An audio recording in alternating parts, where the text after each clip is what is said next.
How we doing, YouTube? So I'm gonna install one of these Inferno heaters into my 2023 Can-Am Defender. So this is a crew model. Got another camera set up here. I'm gonna try and give y'all some instructions on doing this job, save a few bucks on install, so doing it yourself. I've never done this before, so you're gonna have to bear with me, and sometimes my kids might interrupt us too while we're doing this, so be prepared for that. But we're gonna go ahead and unbox this Inferno heater.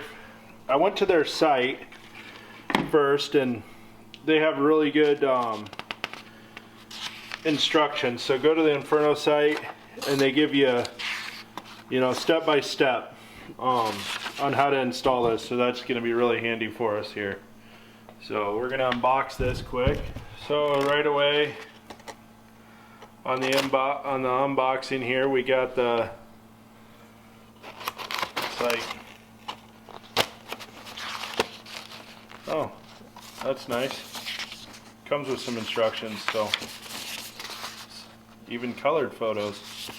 All right, there's going to be our templates for doing the dash kit and the floor vents. So, all right, that's nice.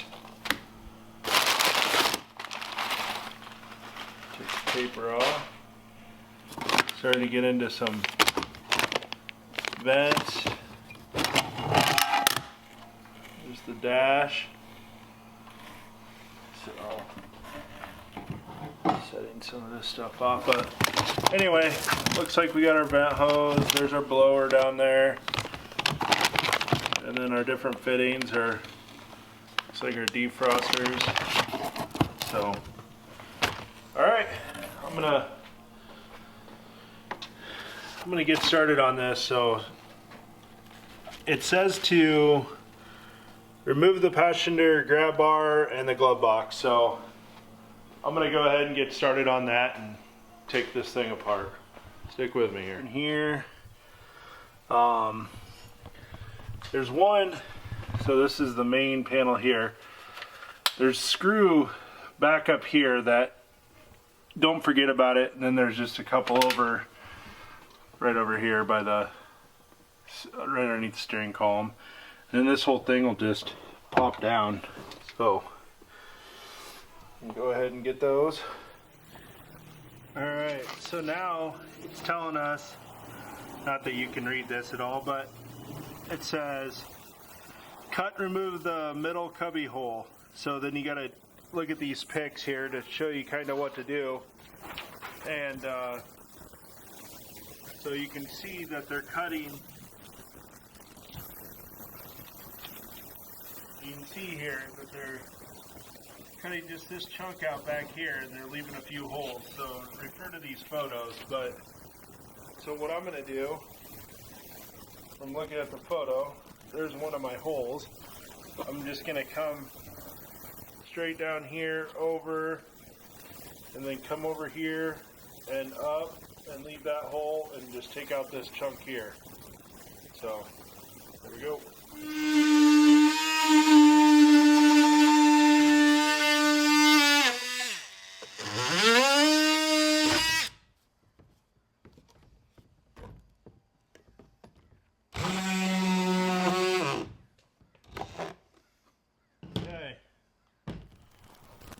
Okay. Now, it says remove the radiator cover line. Well, that's this piece that sits down here normally. And then I want you to make a 2 to 3 inch square cut. I'm guessing right up here in this corner. So, yeah, it says remove layer firewall pick 108. Use a saw to make a square cut in the panel. So 108, yeah, saying make a, so it'd be basically cutting this square out here. So we'll use our plastic saw or our oscillating tool and take care of that. Oh, we're going to be doing this where we cut the bottom, the floor louvers out. So go!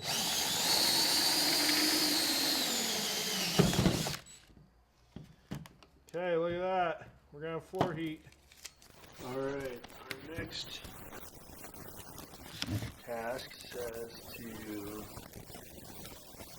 premium cut out the warning sign.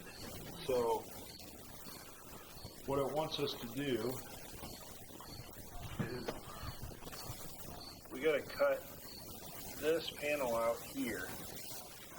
So, and then there's a rib back here it says we gotta cut too. So we're gonna go ahead and cut that. I'm gonna use my oscillating tool for it, but you're just, I'm sure there's wires back in there, so you just want to make sure you don't bust through too far. I'm gonna use this oscillating tool again. Take off our outline. Probably.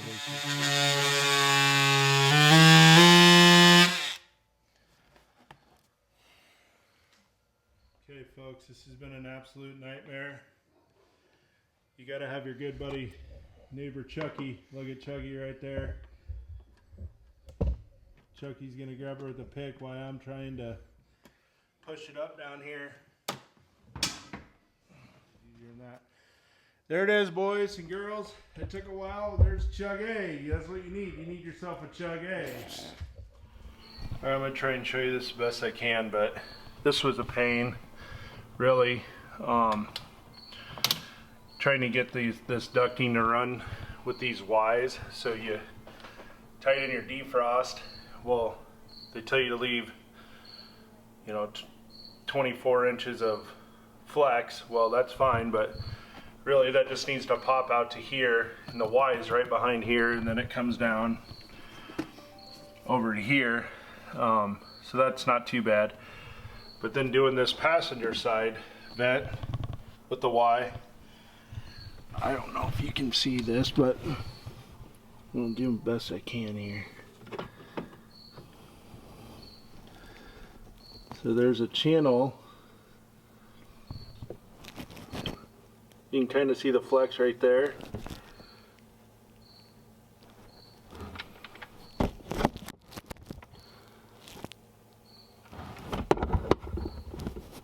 It's back up in there, but anyway, and laying down right there, it'll kind of lay down up in there and then go over and then tie in. The Y can sit right back here. There's just a lot of electrical here, so the Y will sit there and pop out to your dash, and then I fished the electrical down like they wanted. So here's the plug that goes on the switch, and then this will be our power, and this will hook to our blower. So here we go. Okay, your two power wires. I actually just went ahead and did this, but anyway, they just mount up. There's a couple positive negative terminals right on the back of this cluster panel here, so just mount those there. Should be ready. Powered up. Okay, so they say to line this up with the front edge of the dash. If you slide this back too far, you'll see a rounded edge. So let's just go front edge. That looks really good right there. And then we're going to use a 5/16 drill bit. And the shift lever's in the way to get a nice straight hole. Toss that down. You're not going to want to run this drill bit too far through, otherwise you'll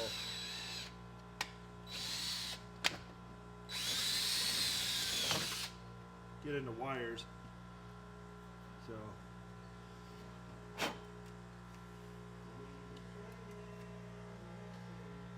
and then just so that hole don't move, the provided push lock, put that in there.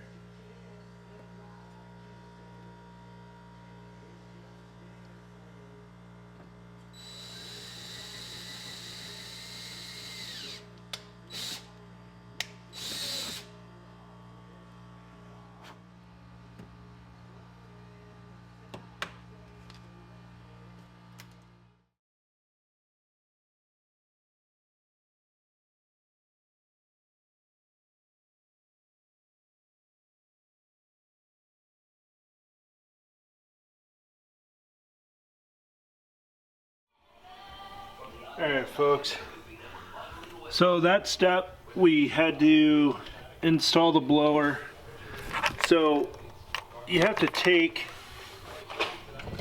they want you to take this bottom mounting, so there's a factory mount screw right here that you get rid of, and they supply you with that bolt there. You put that in, and then we got the ducting hooked up on the back side there, but the front, that must go to the floor duct. We haven't done that yet. And then the other side will mount right up here. This is hard to see, but right up there when you put on the lower dash. So now we're going to cut into our radiator lines. So you're going to find the lower return line, which is going to be this line right here, and we got to cut this panel open to give us more room. So, or you can access it like they say from the inner wheel well here. But stick with me, we'll see how this goes.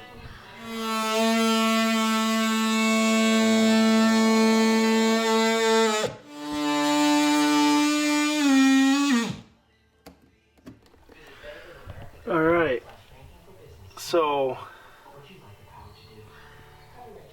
I got my line tied in here on the return. This Y has to be pointed up so that gravity flows back into the return. And then I got the fittings coming off the side of the heater box. So the one that doesn't have a hose on it, that goes to the back of the machine. So I'm getting ready to run that line now. But lost a little bit of fluid, but clamped off both sides and made the cut. So, alright, I found the upper radiator line. So it's right next to the return, but it runs back here. Make sure you get the right one. You'll have to cut the protective coating off the outside of the hose. It's not a coating, I shouldn't say.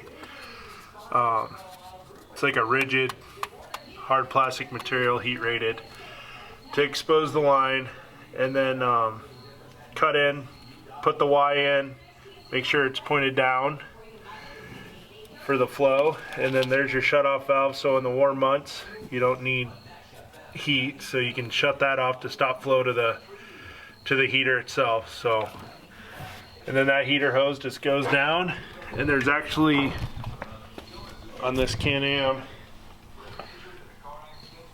here's my heater hose. There was an open spot right here that was for the heater hose, so it runs in there real nice. Come up to the front, nice. Come up, around to the front. So, oh, we're getting ready to start buttoning this thing back up, I guess. So, not too bad. Saved a lot of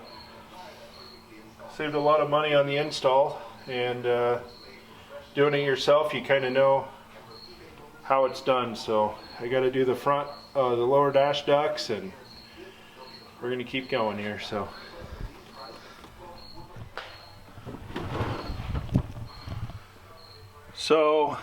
we got the front lower dash duct ran. So I snuck it around here, got it tied in up here. Boy, it's really hard to see anything up here, but here it is. Here's the other side for the driver dash, lower dash mount. So, alright, we're gonna start buttoning this thing back up, get the fluid flowing. Well folks, we got everything buttoned up here. So one thing I learned the hard way was the lower dash, the motor sits right here, so I needed to have this cheated over here. It doesn't say that in the instructions, so the picture shows it maybe a little closer, but I think it should be noted in the instructions. But either way, I'll get a new lower dash and cut that hole in the appropriate place. So anyway, let's make sure you have plenty of fluid on hand. I just refilled the reservoir. I'm getting ready to start it up and start circulating fluid here and burping the air out. So thanks for watching.